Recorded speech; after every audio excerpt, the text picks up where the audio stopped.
হাদিসের মধ্যে আছে নবী সাল্লাল্লাহু আলাইহি সাল্লাম একদিন ফজরের নামাজের পরে মসজিদে নববীতে ওয়াজ শুরু করছেন। বিশুদ্ধ হাদিস।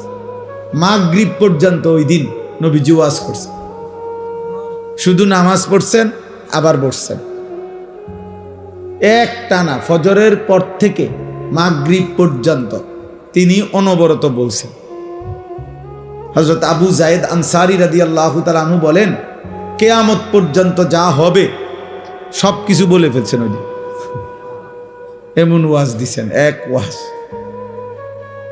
তাহলে লম্বা ওয়াজ। আবার এক সাহাবী আয়েশা নবীজিকে বলছেন, ইজিনি ওয়া আউজিস, ইয়া রাসূলুল্লাহ, আমাকে একটু ওয়াজ করেন, তবে একটু কমাইয়া কইেন, সংক্ষেপ কইেন, আমি পুরো মনে রাখতে পারতাম না। নবী সাল্লাল্লাহু আলাইহি সাল্লাম বলছে, লা তাগদাব, রাগ করো না। এই শেষ ওয়াজ। হ্যাঁ, এটাই ওয়াজ। এই কদ্দুর কথাই বলছে, লা তাগদাব, রাগ করো না। ফারাদ্দাদা মিরারান, ওই সাহাবী আবার পুনরাবৃত্তি করছে কথা, যে ইয়া রাসূলুল্লাহ আরেকটু বলেন।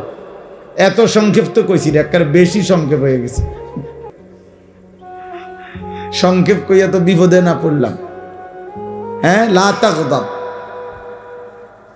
আপনার রাগ করো না। নবীজি আবার বললেন, লা তাগদাব। তিনি বললেন, ইয়া রাসূলুল্লাহ আরেকটু বলেন। নবীজি বললেন, লা তাগদাব, রাগ করো না। মানে উনি যতবারই বলে নবী একই কথা বলে, লা তাগদাব, রাগ করো না।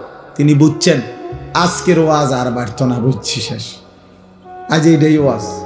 তাহলে বোঝা গেল এক শব্দ লা তাগদাব, এক শব্দ কি হইতে পারে? ওয়াজ।